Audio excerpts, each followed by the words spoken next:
Hey, everybody. Welcome to the inaugural episode of the Think Bitcoin podcast, where I talk to Bitcoiners about culture, art, philosophy, and living well. Today's guest is the inimitable Steven Lubka, VP of Investor Relations at Nakamoto and founder of the iconic Vibes Capital Management. He was formerly head of private wealth at Swan.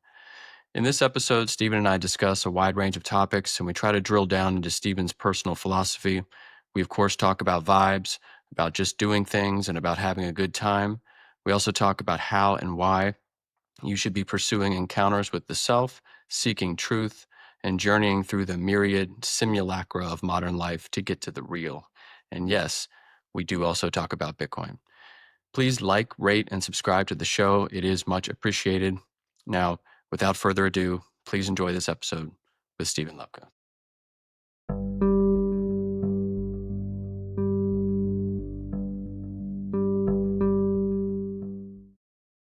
All right, we are live. Steven Lubka, welcome to Think Bitcoin. I'm thrilled to be here. You told me about the idea for this show a little while ago, and I was like, sign me up immediately. So I'm happy it's happening. I'm thrilled to have this conversation, and we've talked for years, and very much enjoyed that. Yeah, no, I very much appreciate that. I appreciate your support and encouragement throughout this kind of gestation process for this. And yeah, it's funny. I was thinking about this the other day. You and I think probably kind of virtually met maybe in 2021, hung out a bunch at the Pacific Bitcoin Conference in 2022. So now here we are, 3, 4 years later. We're going to talk about vibes. Bitcoin's at $117,000. It's been quite a journey. It really has been quite a journey, and it's funny how much happens in. It's in Bitcoin. I think you can say like it's funny how much happens in Bitcoin, and it's funny in just a few years the difference. But I think you could almost say that about like it's funny how much happens at the frontiers. I was reflecting the other day of like a piece of advice that I've kind of when I'm talking to younger people, like if I'm talking to somebody that's like 22 or 23 and they're like, what should I do? I realized like where I got to is like, go work on something new, whatever it is. Just make sure it's new. Just make sure it is, and it's exciting and it has a big total potential impact, whether it achieves that or not. And that's where you'll meet other people and that's where you'll find opportunities. But along that lines, it's like, I think it's funny how much happens on the frontiers with the new, and Bitcoin is very much part of that. And it's like your whole world can change in a few years. Yeah, you're making me think of. I had this conversation with a friend recently about. I don't know if have you seen the new Bob Dylan movie, the what's it called, Complete on Your Own? Have you seen it? Yeah, So I haven't. I don't know how much you're familiar with the kind of the series of events that it's based on in the '60s, where Dylan makes this very iconic, very controversial at the time, and in hindsight, one of the most impactful decisions that like a modern artist has probably ever made, which was he chose to go electric, to Mm. abandon his folk roots that he kind of came up on. He kind of abandoned those heroes and mentors of his and took this radical new direction that was considered just completely irreverent and insane at the time. And that was for him, I think he saw the new, he saw the Yeah. frontier, Yeah. and he made a leap toward it. And I think for a lot of people like me who are engaged in the humanities and care about things, like art, literature, all that stuff, we're always kind of looking backwards and marveling at these big paradigm shift moments in the past, and almost like we want to recreate them now, versus seeing the paradigm shift in front of you now that may not be directly related to the I guess the genre of shift that we've thought about in the past, like these artistic things. But I mean, I view Bitcoin that way, and my friend and I were having this conversation. I was like, we've been looking for this artistic next kind of paradigm shift moment in that area, but the real thing going on, the new, is probably the way that Bitcoin is reshaping the world in so many different ways that will actually include this other stuff, this humanistic stuff that we're interested in. But I think about that Bob Dylan decision all the time, because contemporary music is entirely different if he doesn't make that decision. I mean, the Beatles owe a debt to Bob Dylan. They started writing serious songs because Bob Dylan told them that they didn't write songs about anything, that he didn't care. And so I think about that a lot. And so I do think that's good advice. I don't know if you agree with any of that. 100%. I think that's, there's something special that happens at the edge. And it's kind of this almost like 0 to 1 commentary, this almost Peter Thiel notion of like there's a difference going for making the first thing versus the next 99 iterations on something that's already been invented. And I think that's a useful concept in that, like, mostly just the institutional landscape. And I say that very broadly. I just mean the structures that humans put in place to do things. We build institutions. And so, like, once you already have this, like, idea, it's kind of already known, we know what it is. And it's just like you've invented the airplane. Now it's about scaling the airplane, making the airplane bigger, making it more efficient, more seats. We need lobsters on them. You're going to get a steak. You're going to, whatever. Um, Very different institutions spring up that are going to engage in that process of refinement, of efficiency, of scaling, of growth, which you need and are fine and are necessary and are a good fit for so many people. It's not me inherently criticizing them, but it's a different landscape. It's a different idea. There are more structures, there are more walls, and you're meeting a different kind of person. And that's why I think, like, for young people, it's like go to where there aren't the walls, go to where institutional barriers are not going to limit you, and the only thing that's going to limit you is your own kind of capacity and like what you bring to the table, and that's on these frontiers. And A, it'll be better opportunities for you. B, you're going to meet the other people that made that same decision, and I guarantee you those are people you want to know. It's something I've taken away from my time in Bitcoin, is like the people I've met. Like, that's been one of the most incredible parts. There's this network of people that not only I would have never met, but that as an in aggregate would not have met each other. These people would have never been connected. They're very spread. And that's such a kind of a unique and valuable thing. But yeah, so it's I love that concept, and I think particularly in the internet age, there is an almost a fragmentation of, like, you were talking about this next shift. And I actually think we're living through like kind of the most fragmented. I don't say that inherently in a negative sense. It describes what it is. I'm not inherently criticizing it, but I think it's the most fragmented cultural landscape that we've seen ever, where there's all of these different shifts, there's all of these different subcultures, there's all of these different drives that are just spread. And it's this incredible communication technology that's allowed groups to kind of find each other and connect and work on whatever it is. And so, like, I do think, to your point, like, I think there is a kind of cultural shift that one can plug into and one can identify, and that is happening now. It just is, I think, sufficiently more fragmented than what we've seen in the past. Yeah, yeah, I would definitely agree with that. I think it's more of a there's certainly it's like a space creating thing where I think it remains to be seen what, like, to the extent that there's a cultural paradigm shift going on. I don't think that we've actually constructed whatever culture is going to sit, in this space that's being created. I think what we're doing now is just kind of carving out the space, and we're kind of clearing the brush a little bit, which is super interesting. I totally agree with you on the fragmentation thing, and I want to talk about, you had a very interesting tweet that referenced that, that I want to get you to elaborate on. But you're making me think too about, I think there have been artists who have been trying to capture this level of fragmentation and have been doing it pretty well, I think, recently. You, of course, know that I always talk about Infinite Jest. And by the way, I do think the book turns 30 next year. I keep telling everybody who I talk to about this. I want to do a Bitcoiner reading group, maybe have some public conversations about it. There's a lot of relevant stuff in there. You're getting an invite. Just it's Okay.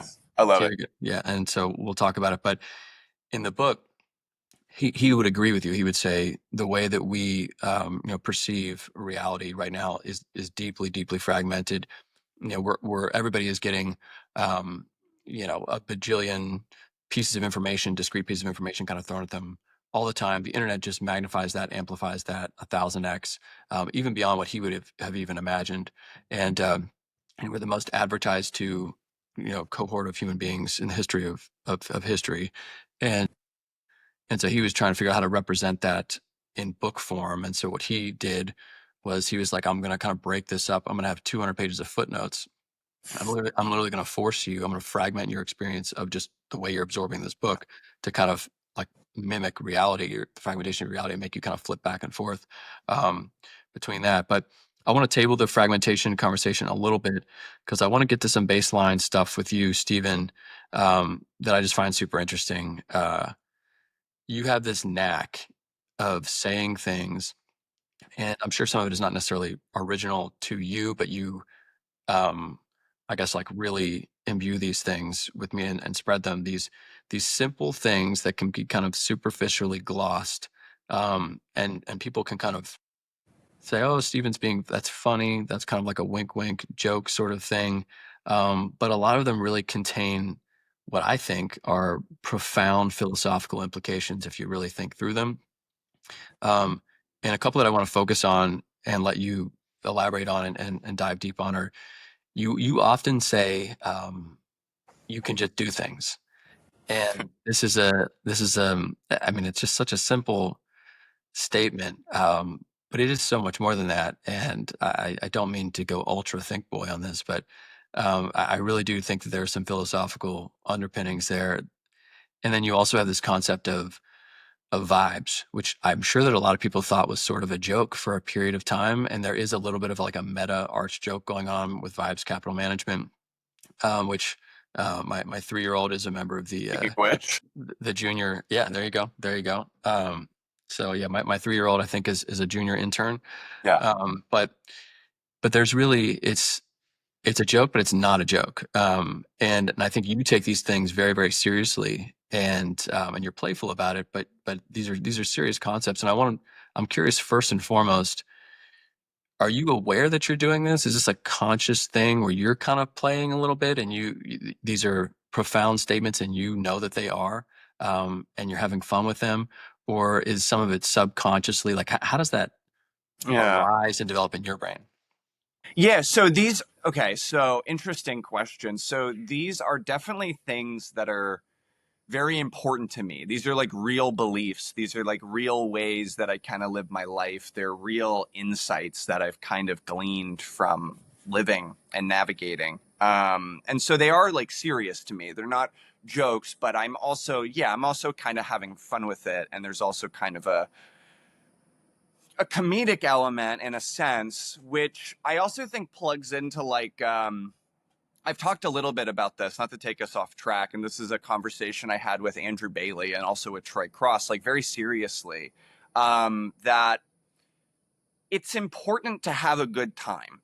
People who are having a good time are inherently more trustworthy. And so it's almost like you should assign the viewpoint, the words and the frameworks of somebody who is having a good time more credence than someone who's having a bad time. It's not that people who are having a bad time, and I'll define what these mean, can't be correct, or people that are having a good time can't be wrong, but on like a probabilistic spread.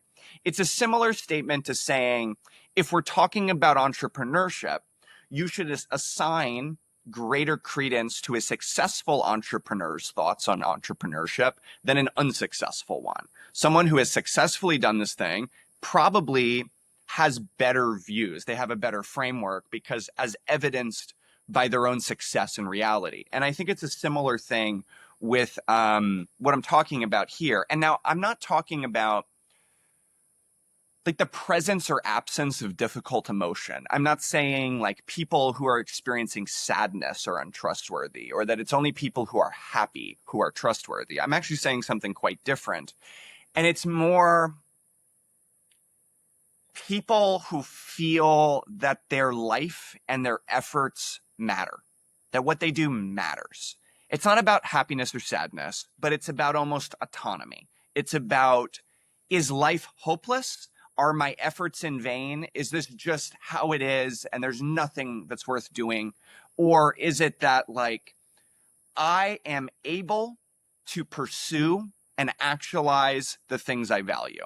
That's having a good time versus having a bad time. It's a specific sort of maybe existential despair versus existential engagement. And so this is like a third concept, and we can go into it if you want. But I think part of the like having fun with it is almost like a meta reflection on like you should have a good time with these things. If these are your deep beliefs and these are things that matter to you and these are insights, I think the most effective way to kind of talk about those things is to just kind of have a good time with it, for that to be visible, for that to be tangible, for it to be something that's like, like I think the most attractive beliefs, the most attractive mindset, the most attractive values are those that seem to be disproportionately possessed by people that are enjoying the act of living, that find the act of living enjoyable and fun and satisfying and meaningful. And so that's less of like I wouldn't say that's like a conscious decision on my part. It's like, oh, I'm going to joke about it so that it comes off this way. I think when I get asked to reflect on these things, I have to kind of put like a framework to it or a model that can sometimes sound like this is a conscious decision and like I am like planning out to do it this way. And it really isn't. It's a little, it's, I think a lot more natural than that. But if I were to kind of reflect, that's what I see. And so these are, I, when I have a liberal arts degree. I did a bachelor's in liberal arts at a school no one's ever heard of. That is my only kind of education. And at 27, 28, I really had no material professional experience to think of. That was impressive, right? And so I remember at that time just being like, I am not going to go back for another X number of years for a master's. I'm not going to do a PhD. I don't have the social network to just like get into certain institutions. And so the only way that I'm going to really get anywhere, I kind of wasn't concerned about getting anywhere until that point in my life, was like, I need to just find a way. I just need to, stick my foot in a door or find a path. And that's very much the road I took. It was very much, I think almost everything I've done is in some way downstream of, posting on the internet and also relationships. And so this kind of concept of like you can just do things, that's a very real thing that I've learned. That speaks to the experience I've had, and it also speaks to something I've seen other people do, which is they wait to do things, like doing things, which I think we could define as just like just trying to achieve something without any more preparation, without any more modeling, without a firm structure. Just throw yourself at it and try to do it. I've seen so many people in life that effectively postpone that action step almost indefinitely in the pursuit of education, qualifications, opportunities, and so on. And it's something that I think it rarely turns out well. It doesn't mean that it never does, and it doesn't mean that there's never an argument to get more education or get more qualifications or so on. But it does mean that I think so many people heavily over-index to the necessity of that sort of phase. It's almost preparing to live or preparing to leap. My friend Hugo, he jokes that he's a prolific reader of How to Leap, but he doesn't do a lot of leaping. And it's something like that. I think people over-index heavily, and I think like you can just do things. What that speaks to is that your odds are a lot better if you just go and try. I'll pause there. Do you think that it is? Do you think there's anything particularly American or fundamentally American in the idea of you can just do things? That's kind of sub question A here.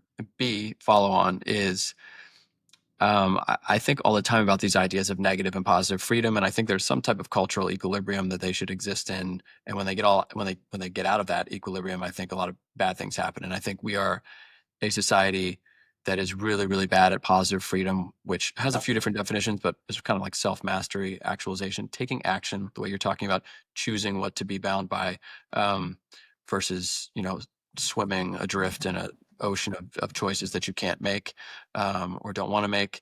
Um, and I think that right now we ostensibly live in a culture that appears superficially to be pro agency. That's kind of this like agentic, Yeah. everybody is, you're free to do whatever. You just got to kind of pick what to do it. And it puts people, it's kind of paralyzing when you also don't, when you feel like it's some type of violation to tell another person, well, this might be a good idea of what to choose, where to direct that energy at. And I think a lot of people get stuck in what you're talking about, the preparation, and they're trying to figure out, where am I going to devote this energy? I don't know where to devote it. I don't want anybody to tell me where I should Yeah. devote it, but I have no fucking idea where I should, devote it.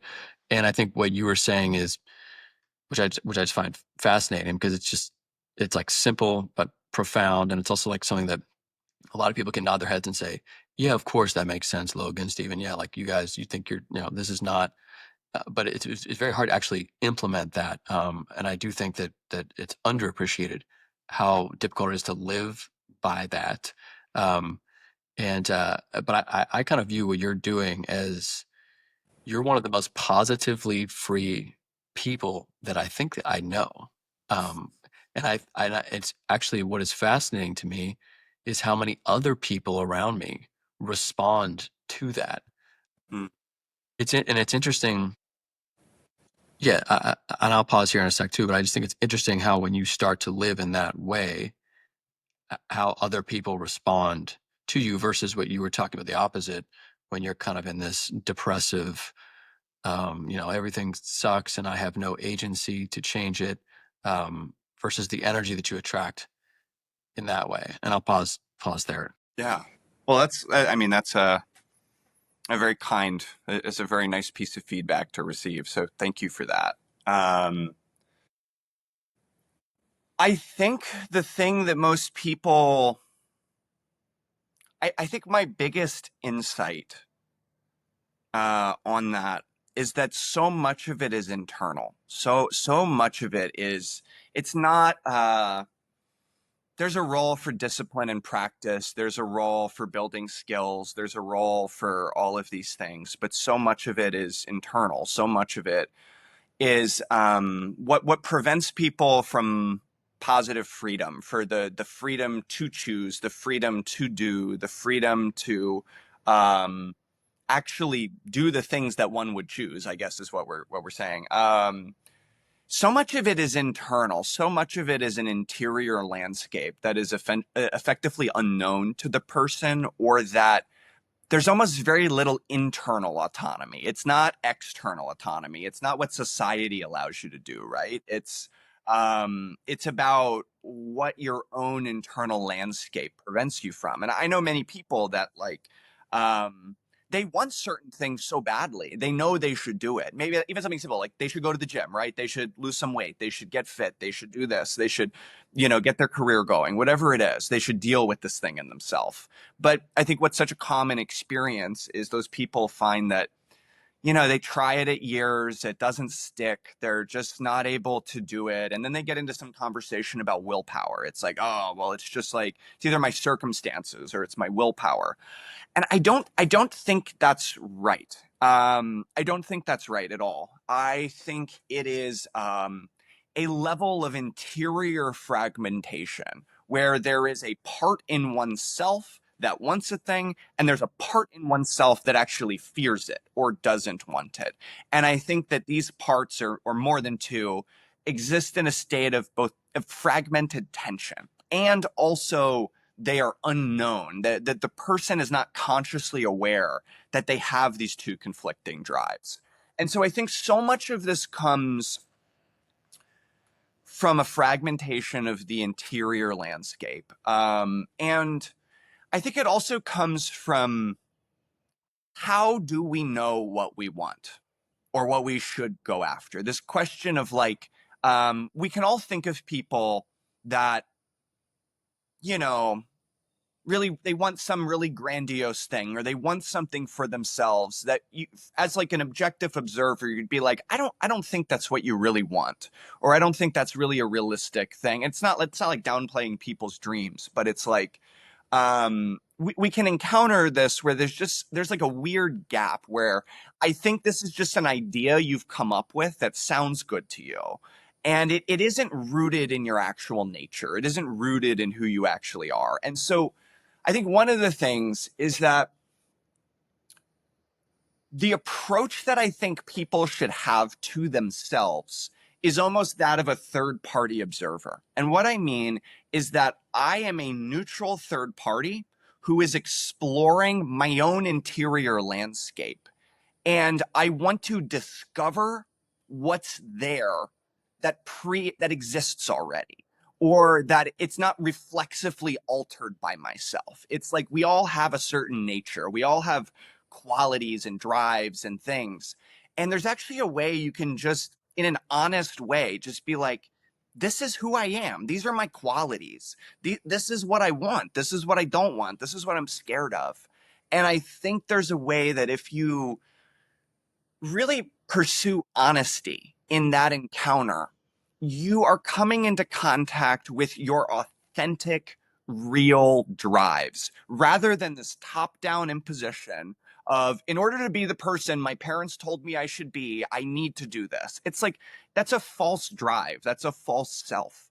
And I probably have a metaphysical belief that, like, when you try to achieve those, it just doesn't go great. Like you're like a tree that's trying to grow into the shape of a cat or something. There's like a telos, there's like a disconnect, right? Like the highest form of the acorn is the oak tree. Like the acorn is designed to become an oak tree. If the acorn decides to become a palm tree, they're going to feel like they're always failing at becoming a palm tree. There's this important quality of like, what is our nature? And I think one has to kind of be able to look at oneself in an almost neutral thing where the drive is, I really want to know who I am. And I'm going to accept whatever I find. And it's okay if what I find is different than what I think I should be or what I was told I should be. And the reason I think this matters is because I think when the thing that is driving the person are these fragmented ideas of what they should do, of who they should be, I think it just goes poorly and you're going against yourself. So you find this constant thing of like, it just isn't working. It's friction. I'm like Sisyphus. We're rolling the ball. It just isn't working very well. Um, so I think first that kind of interior assessment or that internal knowledge, that's step one. Like you have to know yourself first. And only from there can we kind of go to like, well, how am I acting in the world? How am I showing up? What am I going after? That's fascinating. I have like five follow-up questions, but I think the one I want to drill down on is in this journey of this inward journey of self-discovery, of self-knowledge, of figuring out what your authentic self is, because authenticity is obviously something that's important to you. Um, what role does intuition play for you? What does that mean for you in term like epistemically on that journey? And do you think that there's a tension within most people between their intuition, which maybe they're not very adept or skilled at listening to or engaging with, Yeah. and then this other competing force, which is kind of this mediated this culture that exists externally, that's an Yeah. external thing that is giving them all kinds of other signals that they're kind of confusing, and they're just maybe not using their intuition when they should. Just what does all that mean to you? And do you Yeah. think that those competing things that's an accurate way to describe a lot of people? Yeah, I love that. So I think it plays a huge role in the like, I like to think like phenomenologically. And what I mean when I say that is, like imagine you were inhabiting my experience right now. I'm seeing the computer screen. That is my phenomenology, like my sensory experience, my real, like if you could somehow objectively measure what is actually happening in my conscious experience, well, it be I'm looking at the computer screen, I hear the, outside, my, this muscle feels tense or doesn't feel tense or whatever, right? Like that's my real objective phenomenological experience. And I like to think in those terms when we're having this dialogue. And so, what role does intuition play? It plays a huge role. The reason is because the only way to know yourself is to phenomenologically attend to what it is like to be yourself. That may sound like the most self explanatory, obvious thing in the world, but there's a point there. If most people probably haven't read Nagel. There's a book like, what is it like to be a bat, or so, I mean, I might have that wrong, but like, there's this question: what is it like to be Steven? What is it actually like to be me? What is it like to be you? And so, like, the way that one comes to know oneself is this very experiential, almost present moment, non-conceptual um, process of looking, of attending. And I say the word attending because I mean a sort of careful, patient awareness, this sort of looking. And what you will find is if you attend in such a way to what is inside you, your thoughts and emotions, reactions, even sensations, just like raw sensations, this capacity, you have a capacity, and this capacity is you'll encounter a sensation, you'll encounter something phenomenological, and there's a process of insight. Suddenly, I don't know how, you don't know how, you know what it represents. There's this kind of direct knowledge of just like, I feel this way because I am scared of this, or I feel this way because I want this, or my whole system has like contorted into a mode because I'm trying to force this. And that is an intuitive process in a sense. It's not a top-down reasoning thing. You are not reasoning your way through yourself based on your external actions. In fact, you're kind of falsifying that in some way. You're almost saying that self-knowledge cannot be truly obtained from just an external accounting, right, of deeds and things, because there can be a myriad factors that influence those. It's a direct encounter of the experiential landscape. And so that is like an intuitive process. Like it's certainly not like top-down cognitive. So, I mean, if you want to call it, we probably have to define the word intuition there, but when I use intuition, I mean direct knowing, that there is just an unmediated experience of knowledge. And it's for other people to argue why that could possibly be the case or how that could possibly be the case. Frankly, I don't care because it works. However, that's not the whole story. And there's still also like a twin necessity for reason. And when I say reason here, it can sometimes mean sort of formal analysis, but it also means almost this like this withholding, like this almost skeptical withholding, where there's another part of us that can doubt, or it can question, or it can say, I know that's what it feels like, but is it true? Right? And so there's this twin virtue of both encountering and cultivating like direct insight, but also understanding that that process can be fraught with almost self-contamination, where almost your own beliefs and wants and fears and desires, they taint it a little bit, they color it, it's an innocent process, but they shape the way you interpret it. Or there's almost like there's an interpretive layer between the phenomena itself and the meaning you put on it. And there needs to be this other part that is skeptical of that interpretation, that knows you're flawed, that knows you're not going to get it right every time, and that withholds a little bit of belief. And I think it's this dynamic to and fro between encountering direct insight and questioning our interpretations of what we're finding. And it would seem to be a really important skill to be able to like be the arbiter between those two things, which maybe you can talk about how one develops that. I mean, you're making me think about the famous poem that everybody knows from Robert Frost about the Mm, two roads diverging in a wood. yeah. What's interesting about that is it's probably the most misunderstood poem in the history of poetry because everybody thinks it means you take the road less traveled or whatever, but like four different, it's like a 12 line poem, maybe like in four different lines out of like the 12, he notes, the narrator notes that the roads are the exact same. They look the exact same. There's no difference to them. They look indistinguishable. So one of them isn't less traveled than the other. They both look the same, but the author, it's about ascribing meaning to experience retrospectively and sort of what that mean and how it's not taking the road less traveled that makes all the difference. Sometimes it's ascribing the meaning to the experience after it happens that makes all the difference, whether that is like correct or not.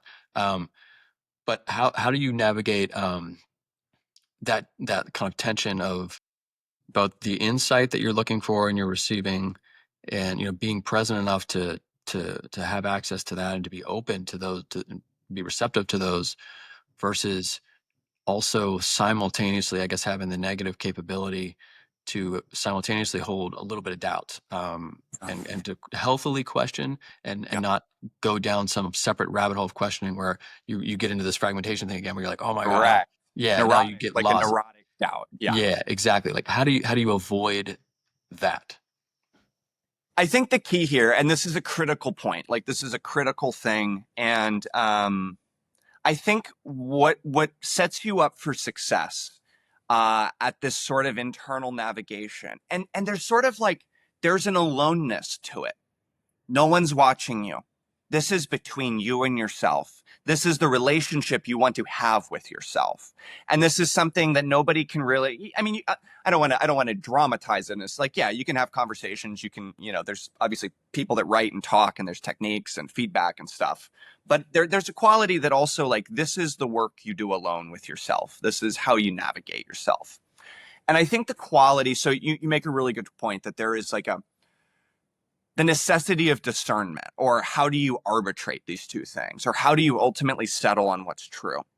And I think the thing that sets you up for success here is you need to come to an ultimate orientation that is truth seeking, that you need to value what is true intrinsically, and you need to know that you need to want what's true, and you need to be at a point where I want to know the truth, even if it's something I don't like about myself, even if it's something that it's not what I prefer to discover, or it's not the choice that I want to make. I want to know. I really want to see the truth. And I think if you can hold this orientation, and I think one thing that makes that easy to hold, is a belief that the truth is better, that you're not gonna have a better time with a lie. It will break down. Maybe it'll be more difficult in the beginning, but it will not sustain itself. Being outside of contact with reality is not going to work out at the end of the day. It's going to mislead you.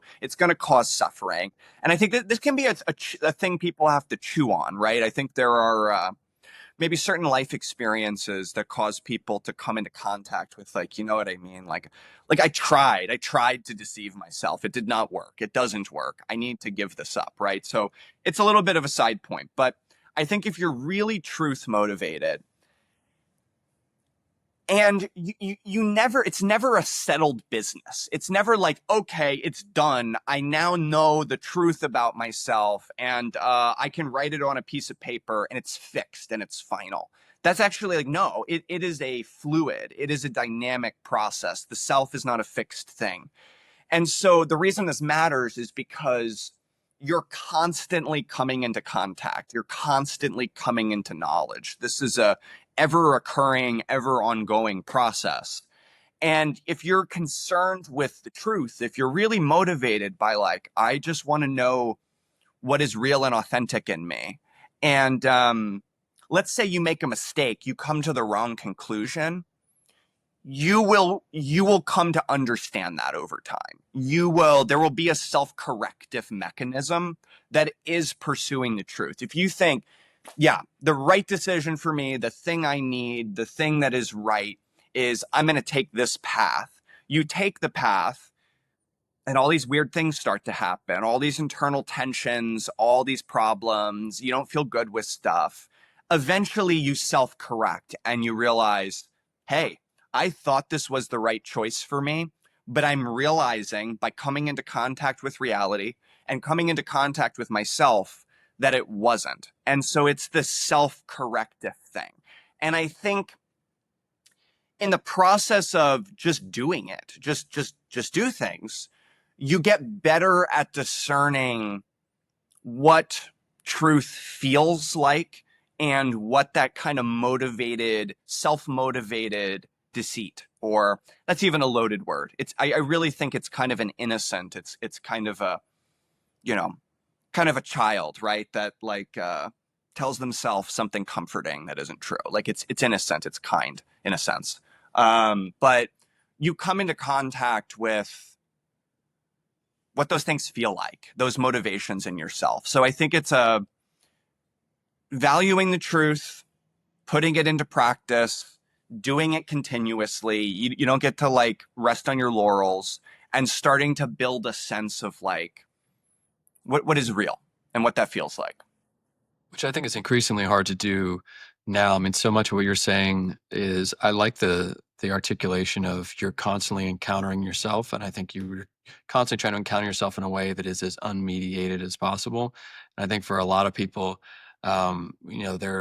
their conception of self is basically like a simulacrum. It's not real, and they're just increasingly divorced from any possibility of even encountering what you would I think describe as like a real encounter with the self. Um, just because of a lot of the fragmentation that we've been discussing, that they're getting mediated versions, simulacrums. And in a lot of ways, I think contemporary culture is about figuring out a way to clear those out and kind of get as close to yourself as possible to encounter, to have that insight. Do you think, to bring it back to you can just do things, is the importance of action and taking action and leaping, I guess, is that maybe one of the best ways that you've found to constantly be almost forcing yourself into these encounters with yourself, because it does create like feedback too that can be, kind Yeah. of that could be learned from. Yeah. I think the self is known as it comes into contact with things, right? Like it's you discover yourself. And I think that's probably the better term. You are discovering yourself. You're not coming to some like corpus of knowledge or some fixed framework. You're discovering yourself through contact with people, things, events, whatever. Just and so yeah, if one kind of just sits in their house analyzing oneself or thinking about oneself or thinking about past encounters or past behaviors, that's not a good method at all. One kind of has to live, and they have to come into contact with all of those categories, the rich categories of relationship and work and what you do in the world, and how you do it and what drives you. But it's like, yeah, it's leaping. It's just like it is a process of doing. Like life is a lived process. I think we're far too analytical. I think we're far too conceptual in American culture and modern culture outside of America. Um, and that's not me. Like I love a good think as much as somebody else. Like that isn't me demonizing formal rationalization, analytical knowledge. These are very critically important tools that it behooves you to be very good at. I love the work of Ian McGilchrist. He has a book, The Master and His Emissary, and he has a book, The Matter with Things. And without getting too much into it, one of his core notions is that we have kind of two components to our mind. One which is formal rational, and one which is contextual and whole. So one splits things into parts and analyzes them, and the other contextualizes things in lived experience. And they're both crucial, they're both very important. Um, but one doesn't make a good master. If you give the analytical, dissecting mind the ultimate say in your life, it doesn't go well. Contextual, lived, real reality is the master, and the rational, analytical dissection is the emissary. And it's a very useful emissary. It's a very useful servant because it allows us to do things. It allows us to have that sort of discernment, that sort of skepticism. So we're not just like completely blind, just completely run around by every stray feeling or emotion. And it also allows us to build and to understand the world. But you need to understand who's in the driver's seat. And I think that's kind of the key there. It's fascinating that I got to look into McGilchrist. You would love him. It's really fascinating because it's the whole time you're talking about it. I mean, David Foster Wallace, who sadly committed suicide, suffered from depression his whole life.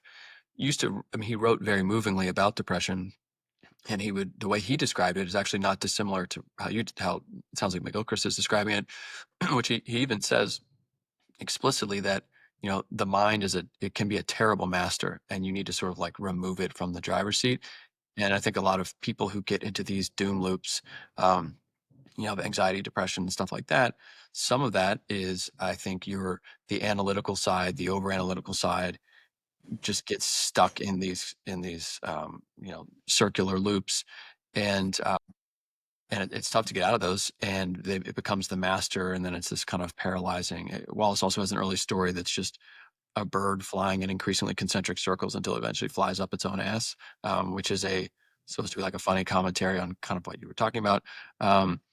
So that's really interesting. How do you think some of people's struggles with this too, when it comes to taking action, insight, encountering the self, do you think some of it has to do with like relationship to risk, that we've just become an overly risk averse society, or maybe not like as a society, capital S, but as individuals within a society? Because I think, I mean, you seem like somebody, and correct me if I'm wrong, but you seem like somebody who has chosen things to commit himself to, and you have committed yourself to those things in your life, and there's some risk in both of those things. I mean, Bitcoin is one of them, obviously. Yeah. um, you have some things that you believe about health and wellness, and about happiness, and about things about the self, and you've committed yourself to them, and you're not kind of torturing yourself every day about whether or not you're wrong. You've leapt, and there's a risk tolerance that you have. Do you think people, part of the paralysis is they just do not have a healthy relationship with risk in their personal lives? Yeah, that's interesting. I think I'd want to like I think in a certain sense and a certain definition of risk.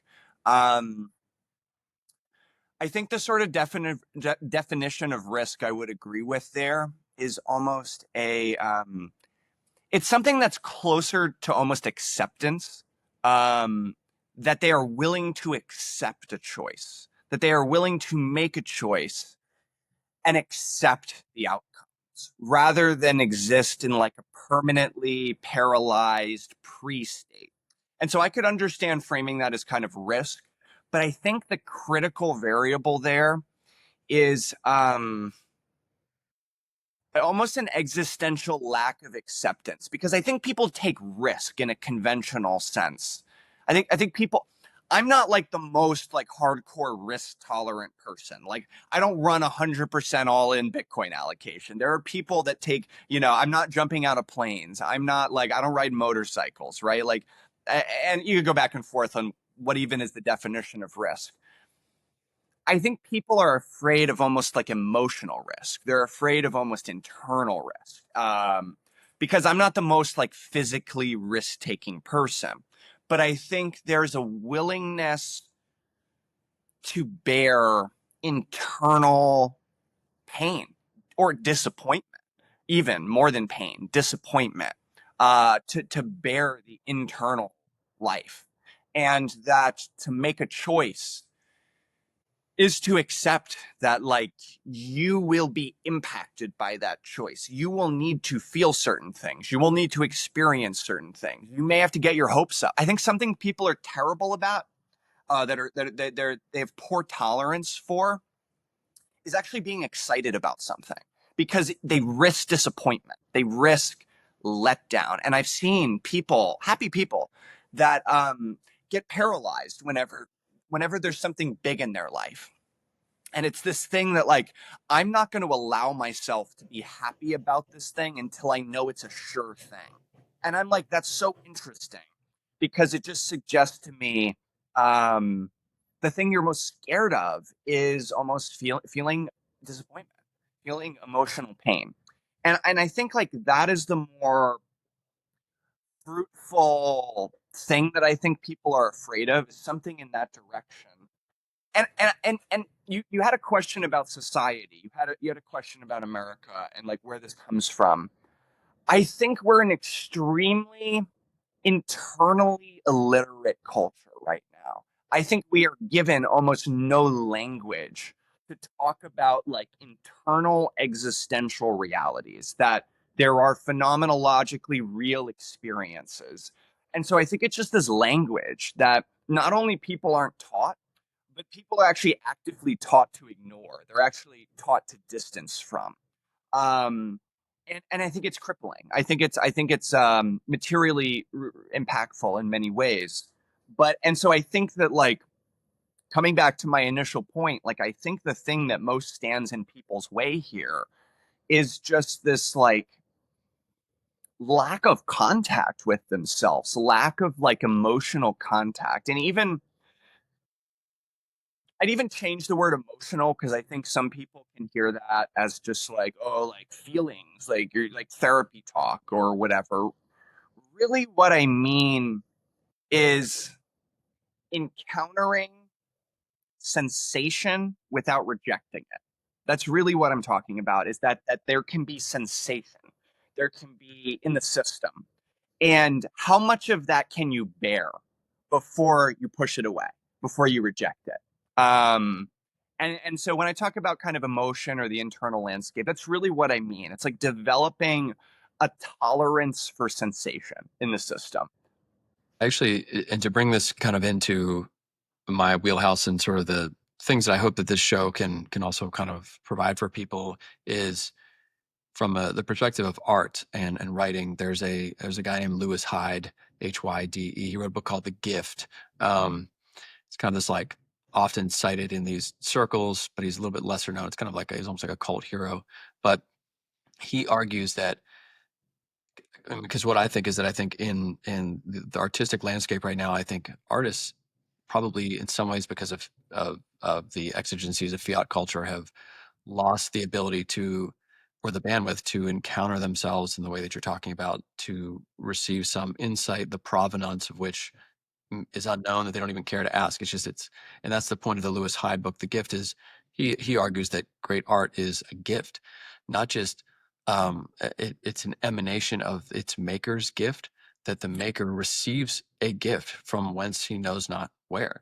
Correct. Like it just comes to him. He doesn't ask, but he puts him or herself in spaces, um, mental, kind of psychological, spiritual spaces to receive the gift.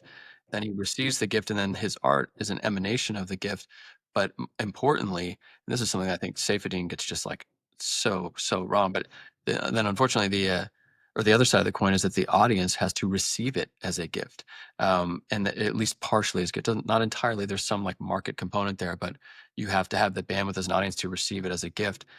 And what I think has happened, and this kind of brings it into Bitcoin too, is that because of the way fiat culture works and the way it just kind of like just squeezes you and squeezes you and squeezes your bandwidth, and just divorces you more and more from yourself and just takes you further, makes you more and more estranged from yourself and from those encounters, that we really do get you get art that feels like it's been workshopped to be like like a simulacrum of what a good Yeah. novel should be, to carefully calibrated to appeal to all of like the fragmented social, political, whatever, vicissitudes of the day, and not based on kind of trying to have the most authentic encounter with oneself or to Yeah. receive a gift.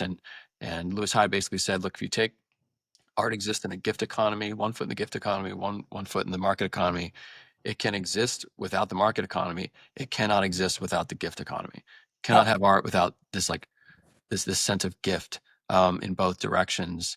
That's where I think we are. now. My hope is, and I'm curious to know if you agree with that, my hope is that as the world continues to Bitcoinize, we can kind of regain some of that ground that we've given up, that we can reintroduce not only these encounters with self, but the bandwidth to be able to do that, and just this gift environment again that I think will be, it's Yeah. my hope will improve the environment for the arts.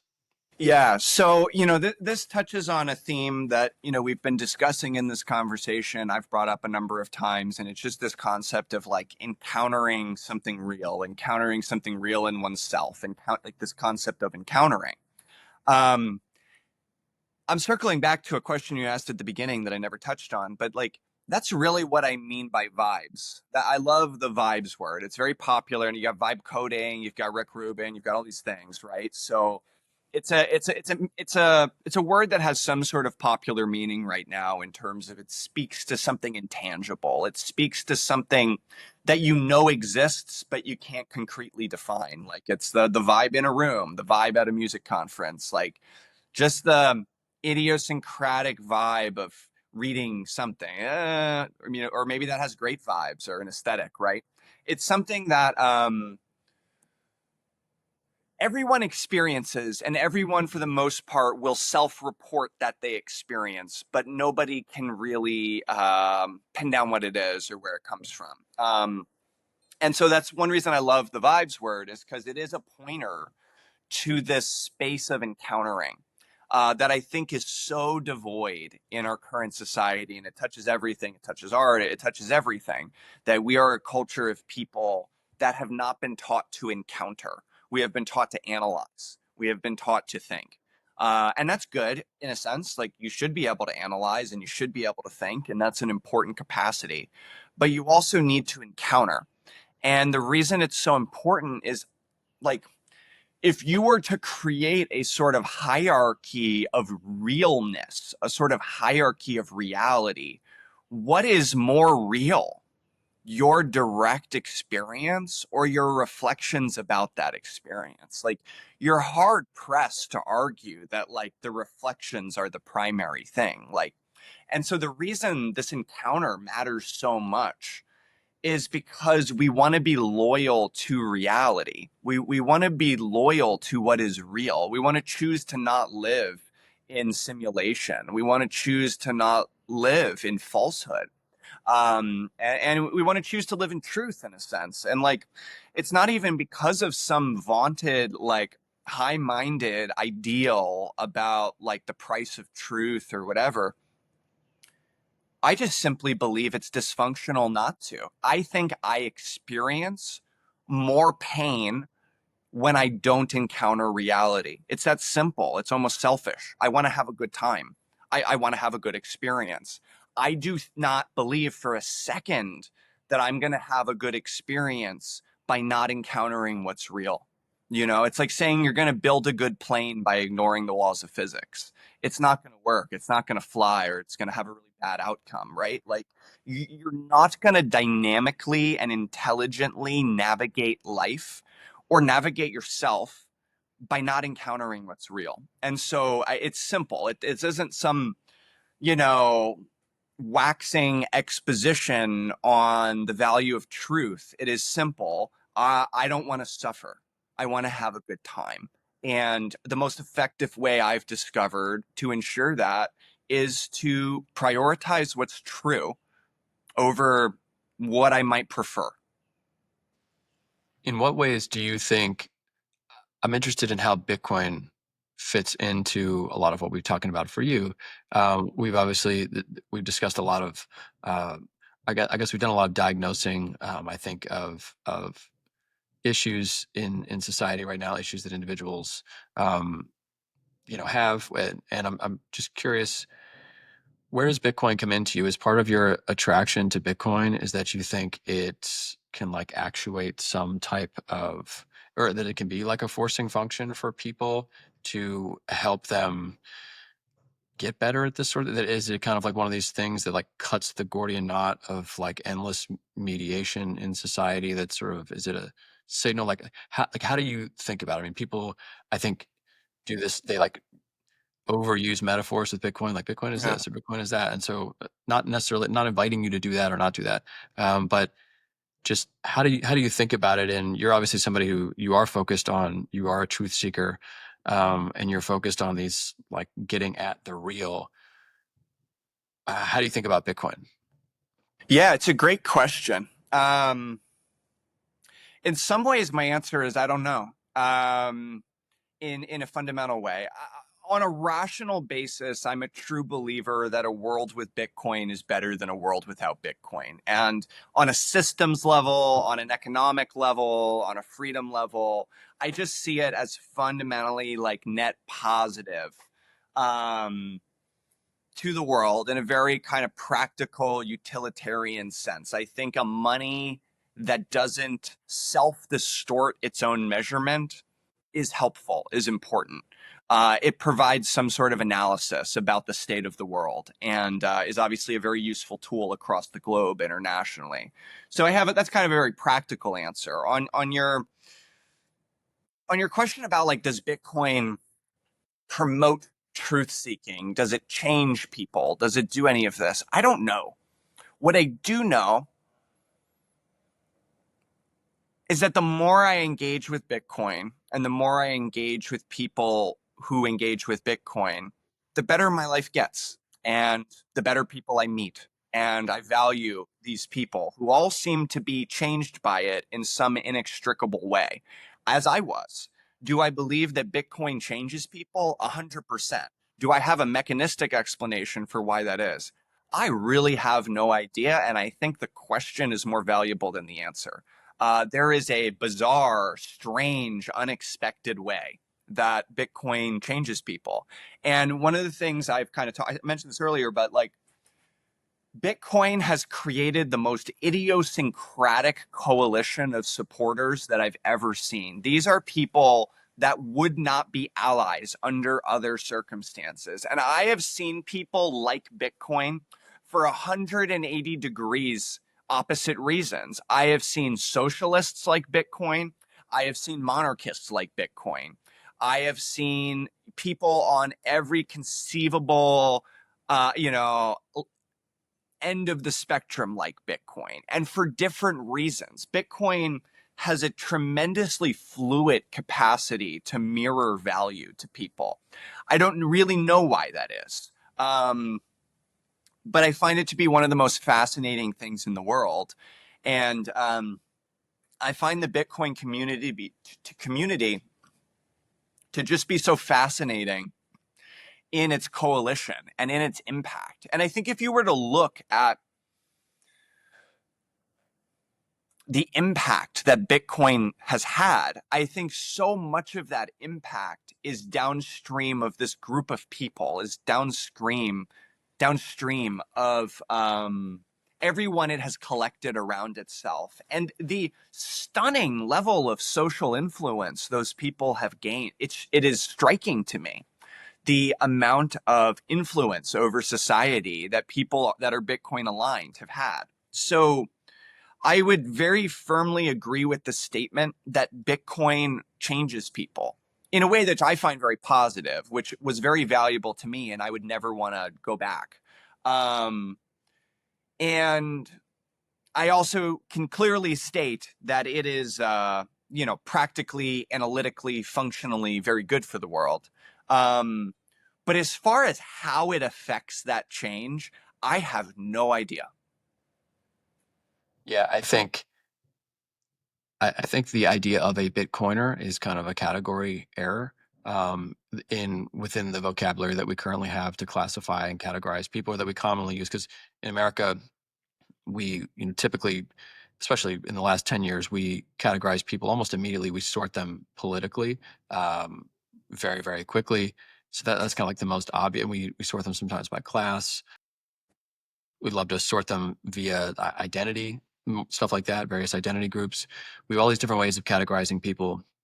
And I think I agree, Bitcoin changes people 100%. And maybe the way that Bitcoin changes, or affects change in some way in the world is just that Bitcoiners affects change in the world, and Bitcoin has changed them, and they all, in that. Ooh, I You know what I like mean? that. I like that a lot. Yeah. So I think that's, you were just making me think of it in that way, is that Bitcoin changes the world because Bitcoiners will change the world, and Bitcoin has changed Bitcoiners. And I think part of the change that that Bitcoin brings about in Bitcoiners is, one of the things is, it just, you start to just align differently. You classify people differently. It's why it's such an idiosyncratic, weird, motley, strange bedfellows group Yeah. of people, because I think they stop.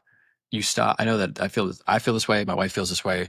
You become a Bitcoiner and you stop thinking about people in this very tired vocabulary that we have, and you start thinking of them more of like, oh, is this? It's more of like an authenticity thing. It's like, is this person?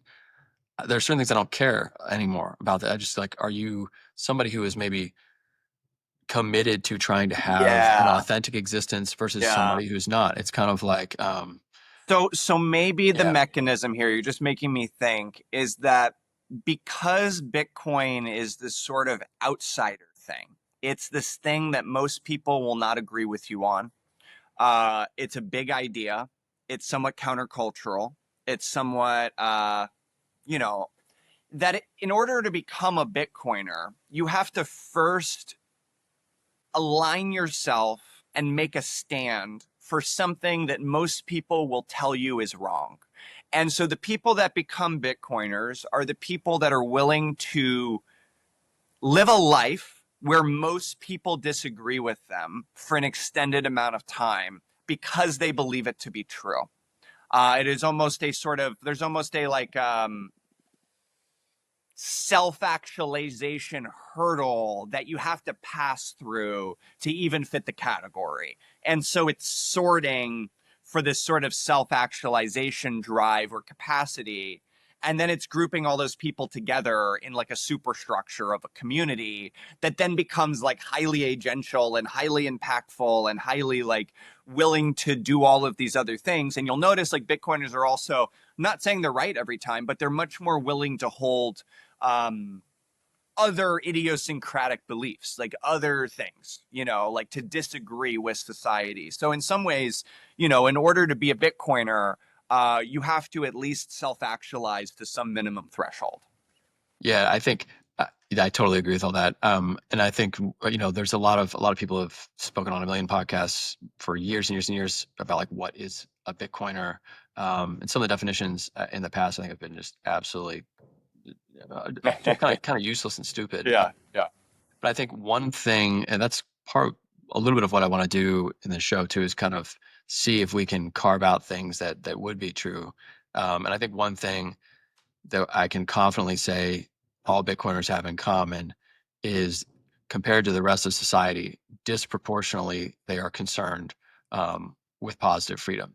Bitcoiners are positive freedom people, and that's, right now, that might be the only thing that I can confidently say is a trait that all Bitcoiners I think have. And I'm not even sure it's worth trying to sort of categorize, make some kind of archetype of a Bitcoiner. But I am somebody who believes that Bitcoin culture is a thing. I don't think it's culture in the sense that we all like the same movies or whatever. But I think it's that we all Yeah. have an orientation to the world that is more similar to each other, maybe than others. That doesn't mean we all come to the same conclusions about everything, but I do think uh, Bitcoiners are positive freedom people for sure. And I think most of like contemporary America are they're negative freedom people. And there should be some balance of both in your lives, but I think most people are way, way, way over indexing on negative freedom from, I Yeah. don't want to make any choices. Please don't tell me what to choose, but I don't know what to choose either. So like, I'm just gonna, Well, and I think if you were to, I'll be a little delicate here because it touches on some political themes, but I think if you were to kind of define the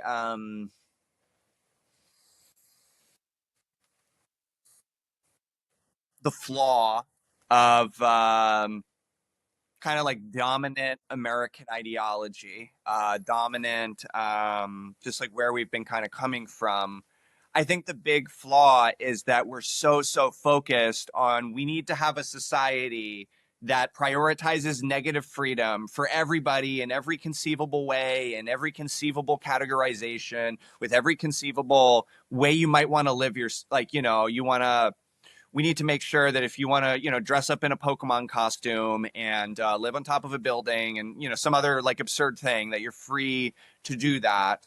Not that I'm saying you should or shouldn't be, but we're so focused on that, and we're so not focused on how do we cultivate high quality citizenry, people that can actualize positive freedom, right? Which is just as important, if not like orders of magnitude, maybe not orders of magnitude, if not more important. Like these things are both, they're both really important. You should be free from creeping totalitarian freedom and positions, but you also need to be cultivated into the sort of person that is free. It requires work, it requires effort, it requires engagement, right? And that is, you asked one question at the beginning that I really wanted to get to and that we didn't, and that is American.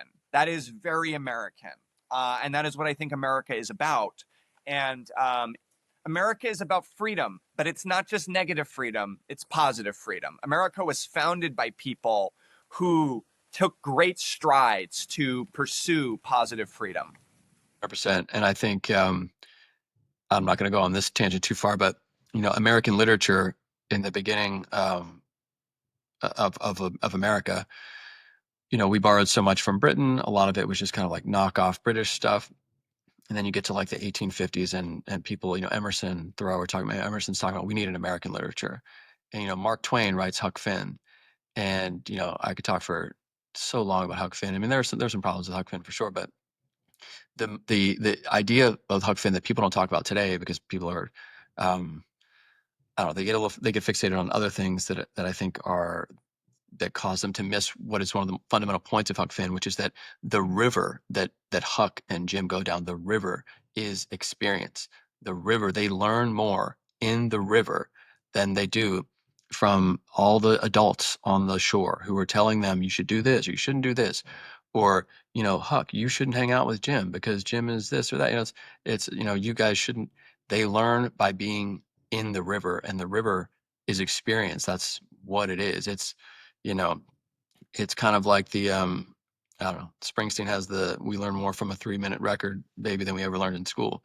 It's not You quite like learn that. more from securitizing Bitcoin than you've ever learned Exactly, from thinking exactly. about securitizing Bitcoin. So, Stephen, this has been super awesome. I have like one or two more questions for you, just Yeah. because I personally am super curious. Um, you're obviously somebody who you have a liberal arts background, just like I do. You're somebody who does, who reads, who engages with big ideas. Um, and I think is sort of a little bit of a renaissance guy in that respect. What in and you mentioned Ian McGilchrist, who I'm going to eagerly check out. What are some some works of art in any medium, whether that's books, films, pieces of physical art, whatever the case may be, philosophy, that have impacted you the most in your life, and why? Yeah, so I love Ian McGilchrist. I think he speaks to certain themes that I find to be so incredibly important from a much more Western lens. I very much appreciate Eastern thought in a lot of domains, and that's been very influential for me. And I have a background there. I hope you can hear me all right over the storm. Yeah, yeah. Ian McGilchrist does real justice to that system of philosophy, but in the Western tradition. He goes through it in a way which will seem familiar. So I love the work he's done, but I love it because it speaks to, I think, the system of I think the Eastern traditions, and I'll talk about kind of Advaita Vedanta in the subcontinent, and obviously many branches of Buddhism in Northeast Asia. The things I love very much about those systems of thought is not everything. It's not that I agree with everything. It's not that I think there aren't kind of certain limitations or pitfalls as there are with any ideology, any system, tradition. Um, but there is this fundamental almost an optimism, even though you could criticize that in practice people don't really believe it's possible and it's like this vaunted like holy thing that can't be achieved. But there is this fundamental belief in that like one can change one's interiority, that the purpose of things in Buddhism, in Advaita, is that like one exists in a confused internal state and the achievement of truth is possible and the transformation of one's internal experience and landscape is not only possible but an imperative. It's something that one must do, and that this sort of transmutation is possible. And I think they're both correct, and I think that's incredibly important. That one does not just have to accept their internal life as it is. Paradoxically, one needs to accept things in the present moment. You can't rail against it in a certain way. But the idea that, like, you can't change, that can't change, even the idea that there's not like a radical transformative process that you can undergo, I think that belief is often missing in the West. And I think it's deeply true and deeply impactful. And I think McGilchrist does touch on this a little bit, but I think like the deepest body of work is it's from the East. It's Buddhism, it's Advaita, and many other things. Yeah, that totally makes sense. I was going to ask you a question about Buddhism probably like 30 minutes ago, because everything that we were talking about seems like we were circling these very Eastern ideas of like presence and the encounter stuff. So that's interesting. Stephen, if anybody listening to this for whatever completely indefensible reason is not following you on X, where could they find you, and where can they find out more what Nakamoto is doing? Yeah, absolutely. So I'm incredibly active on X. Just look up my name, Steven Lubka. My account will come up.